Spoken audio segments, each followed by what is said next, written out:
Book of Heaven, Volume 2, June 5th, 1899. The operating of Jesus is not hasty, but all in its time. The health of the confessor. My state of annihilation still continues, but such that I did not dare to say a word to my beloved Jesus. However, this morning, having compassion for my miserable state, he himself wanted to cheer me, and here is how. As he made himself seen, and I felt all annihilated and ashamed before him, Jesus drew near me, but so close that it seemed to me that he was in me and I in him. And he told me, "My beloved daughter, what's wrong that you are so afflicted? Tell me everything, for I will content you and will remedy everything." Since I continued to see myself the way I described above the other day, in seeing myself so bad, I did not even dare to tell him anything. But Jesus repeated, Come, tell me what you want. Do not hesitate." Seeing myself almost forced, bursting into flooding tears, I said to him, Holy Jesus, how do you want me not to be afflicted? After so many graces, I should no longer be so bad. Sometimes, even in the good works that I try to do, in the very prayers, I mix so many defects and imperfections that I myself feel horror. What must it be before you, who are so perfect and holy?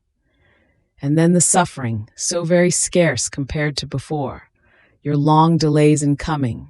Everything tells me in clear notes that my sins, my awful ingratitudes, are the cause of it, and that you, indignant with me, deny me also that daily bread which you generally concede to everyone, which is the cross. So you will end up abandoning me completely. Can there perhaps be a greater affliction than this? Jesus, all compassion for me, pressed me to his heart and told me, Do not fear. This morning we will do things together. In this way I will make up for your things. So, first it seemed that Jesus contained a fount of water and another of blood within his breast, and in those two fountains he plunged my soul, first in the water and then in the blood. Who can say how purified and embellished my soul became? Then we began to pray together, reciting 3 glory bees, and he told me that he was doing this to make up for my prayers and adorations to the majesty of God. Oh, how beautiful and touching it was to pray together with Jesus. After this, Jesus told me, Don't let yourself be afflicted by the lack of suffering. Do you want to anticipate the hour established by me? My operating is not hasty, but all in its time. We will accomplish everything, but at the appropriate time. Then, afterwards, because of a fully providential circumstance, unexpectedly, since the viaticum had come out of the church for other sick people, I too received communion. Who can say afterwards everything that passed between me and Jesus, the kisses, the caresses that Jesus gave me? It is impossible to say everything. After communion, I seemed to see the sacred host, and in the host I could see, now the mouth of Jesus, now his eyes, now one hand, and then he showed all of himself.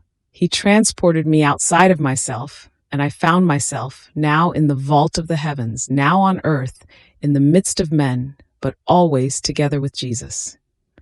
Every now and then he would repeat, Oh, how beautiful you are, my beloved. If you knew how much I love you, and you, how much do you love me? On hearing these words being spoken to me, I experienced such confusion that I felt myself dying. But in spite of this, I had the courage to say to him, Jesus, my beautiful one, yes, I love you very much. And you, if you really love me much, tell me also, do you forgive me for all the evil I have done, but concede also suffering to me? And Jesus, Yes, I forgive you, and I want to content you by pouring in abundance my bitternesses into you. And so Jesus poured his bitternesses. It seemed to me that he had a fount of bitternesses in his heart, received by the offenses of men, and most of it he poured out into me. Then Jesus told me, Tell me, what else do you want? And I, Holy Jesus, I recommend to you my confessor, make him holy, and grant him also health of the body. And besides, is it fully your will for this Father to come? And Jesus, Yes. And I, if it were your will, you would let him be well. And he, Be quiet. Do not want to investigate my judgments too much. At that very moment, he showed me the improvement in the health of the body and the sanctity of the soul of the confessor. And he added, You want to be hasty, but I do everything at the right time. Then I recommended to him the people that belonged to me, and I prayed for sinners, saying to Jesus, Oh, how I wish that my body would split into tiny little pieces, if only sinners would convert. And so I kissed the forehead, the eyes, the face, the mouth of Jesus, doing various adorations and reparations for the offenses that sinners gave him. Oh, how content Jesus was, and so was I. Then, having Jesus promised to me that he would not leave me anymore, I came back into myself, and so it ended.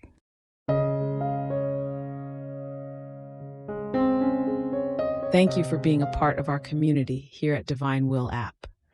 If you enjoy listening to Jesus' lessons on how to live in the divine will, please give this video a thumbs up.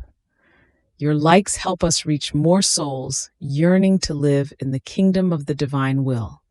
We'd love to hear your thoughts and reflections, so drop a comment below. Your insights not only enrich our community, but also inspire others on their spiritual journey. And don't forget to subscribe to our channel. By joining us, you're helping to spread the news of the kingdom of the divine will, so that together we can bring his kingdom to reign on earth as it is in heaven. In the divine will, always.